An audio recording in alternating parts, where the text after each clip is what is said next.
Moldova is mobilizing its military, Romanian troops are entering the country, and citizens are being warned of military convoys moving along the country's main roads. What happened? The Germans are ready to open fire. A majority of the population supports shoot to kill. Details of a citizen survey have been published. What's troubling Berlin? The West is talking about Kiev's defeat and betrayal. Why does London believe NATO won't save Ukraine? A resonant statement following Zelensky's latest visit to Washington. Putin has issued an ultimatum. In response to Trump, Moscow has named a condition for ending the war and even expressed a willingness to make concessions. What's going on? Finland is proposing to fight the Kremlin with a stick, while Ukraine isn't expecting a breakthrough from the US-Russian talks in Budapest. Why? Large-scale protests against the president. Russians are eager to travel to Europe and NATO countries for the New Year's weekend, and artificial intelligence creators are predicting poverty and unemployment. Who will lose their jobs in the near future? This and more. Watch the rest. Hello everyone, this is Vremya Priadko. Short, clear, and to the point about what the world is talking about. As always, I welcome your comments and responses to my questions. Please support me with a like and share the video on your social media pages. It's time to begin. Military equipment on the streets of the country. Columns of armored vehicles and soldiers. Large-scale training in the country. Residents of Moldova, neighboring Ukraine, are in for an unusual military landscape, all due to joint exercises between the Moldovan and Romanian armies. The Ministry of Defense has issued advance warning. Military columns will move between military units and training centers of the National Army. The exercises are scheduled, but they are receiving increased attention. They are being held as part of the National Army's annual training plan. The large-scale maneuvers begin on October 20th. According to the scenario, the military will fire various types of small arms, conduct endurance training, develop team skills, and conduct military medical training. In addition, officers, sergeants, and soldiers will perform parachute jumps, both tethered and free fall.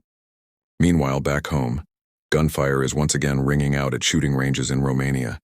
Citizens are honing forgotten skills, preparing for a war they hope will never come. These people, bankers, businessmen, economists, lead ordinary lives in peacetime, and now they're taking up arms again. They're voluntarily undergoing military training. In the event of war, they'll be called upon to defend the country. Konstantin Marshall, economist. It seems the long period of time since the last major global conflicts involving many countries has allowed people to forget the damage war can cause. We hope we won't have to face something similar. Germans are ready to open fire. 79% of Germans want explosions in their skies if unidentified drones appear in their airspace. This is supported by the results of a recent YouGov poll commissioned by the DPA news agency. The majority of the population believes that it is absolutely necessary to strike targets if such drones appear over airports and strategic sites in the country. Only 6% of respondents opposed the use of weapons, while the rest were either concerned or demanded decisive action. Furthermore, 69% of respondents admitted to being alarmed by recent reports of unidentified drones entering German airspace. 14% expressed no concern, and another 15% were neutral on the issue. 59% of respondents believe it is likely that Russia is behind the drone flights in Germany, while 19% consider this unlikely. As a reminder, on October 2nd and 3, operations at Germany's second-largest airport, Munich, were temporarily suspended due to the appearance of unknown drones in the sky. According to Bild, citing a classified police report, the drones may have been military reconnaissance drones. Ukraine is awaiting new negotiations without the leverage of Tomahawk missiles, which Trump has decided not to provide to Kiev. The New York Times reports this. The Western press continues to actively react to what happened at the White House during Zelensky's visit. The American president's decision and the anticipation of his next meeting with Putin puts Ukraine in an awkward position before deciding what to do next.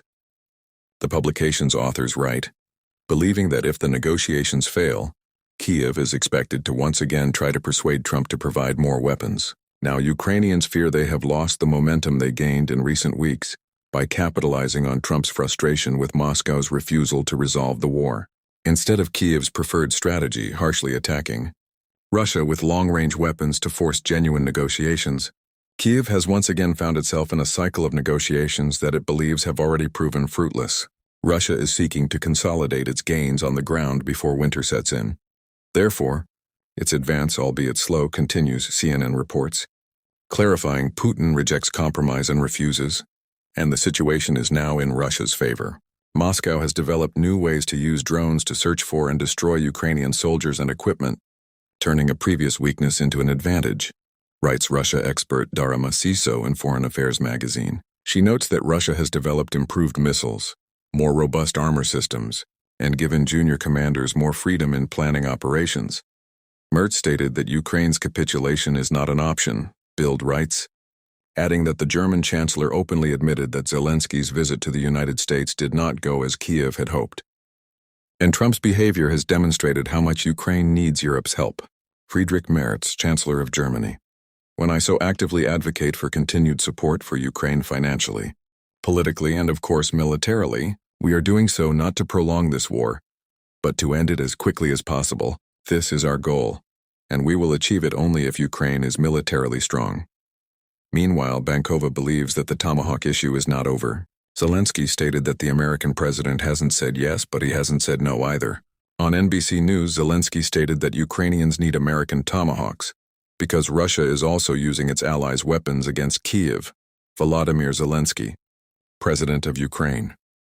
And when we talk about long-range capabilities, people need to understand, we are using thousands of Ukrainian-made long-range drones against military targets.